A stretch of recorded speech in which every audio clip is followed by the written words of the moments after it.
지난 2020년 10월 15일 하이브 주가는 상장 직후 폭등했습니다.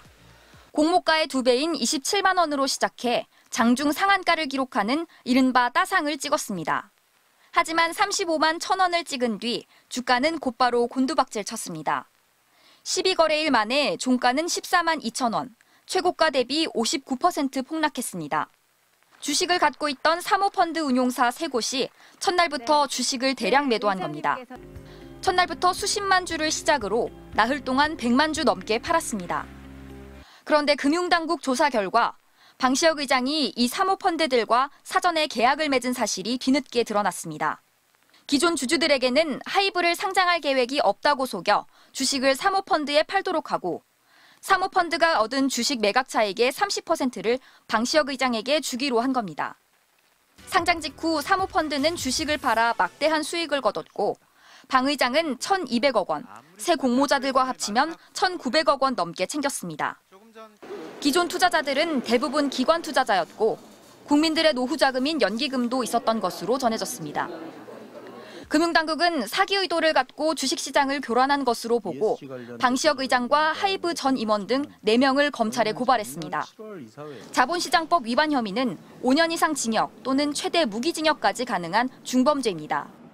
한국 자본시장의 건전성, 공정성, 투명성을 완전히 파괴해버림으로써 한국 자본시장을 믿을 수 없다라는 그 극도의 불신을 준다는 거죠. 하지만 한 번이라도 적발되면 영원히 자본시장에서 퇴출되는 원스트라이크 아웃이 적용되진 않습니다. 관련 법이 만들어지기 전인 2020년에 벌어진 일이기 때문입니다. 하이브 측은 금융당국의 결정을 존중한다며 향후 수사에서 적극적으로 해명해 신뢰를 회복할 수 있도록 최선을 다하겠다고 밝혔습니다. MBC 뉴스 남효정입니다.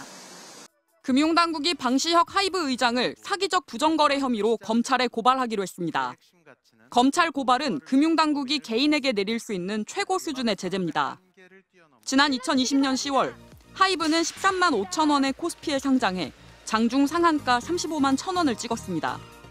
하지만 주가는 곧바로 떨어져 18만 원대로 반토막 나고 계속 하락했습니다. 상장 이후 사모펀드들이 차익 실현에 나섰기 때문이라는 의혹이 제기됐습니다.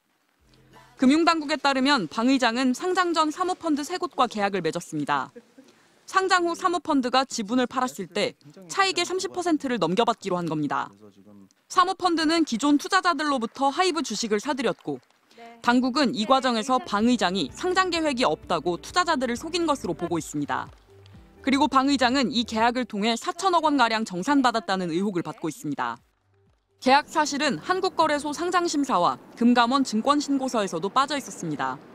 특히 당국은 방 의장이 대주주에게 상장 후 일정 기간 동안 주식을 팔 수 없도록 한 보호예수 규정을 우회하기 위해 사모펀드를 동원한 것으로 의심하고 있습니다. 하이브 측은 심력 끼쳐 송구하다면서 시간이 걸리더라도 당시 법을 준수해 상장했다는 점을 소명하겠다고 밝혔습니다. 금융당국은 오는 16일 회의에서 방 의장 고발 안건을 처리할 예정입니다.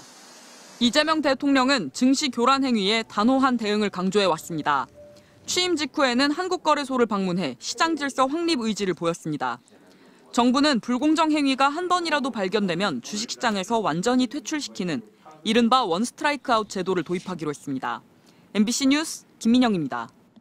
지난 2020년 하이브 상장 당시 주주에게 기업 공개 계획이 없다고 속이고 상장을 추진한 사기적 부정거래 혐의를 받는 방시혁 하이브 의장이 지난달 말 금융감독원의 소환 조사를 받은 것으로 전해졌습니다. 방 의장은 하이브를 상장하기 전 자신의 지인이 설립한 사모펀드와 지분 매각 차익의 30%를 공유하기로 계약을 맺고 상장 이후 4천억 원가량을 정산받은 혐의도 받고 있습니다.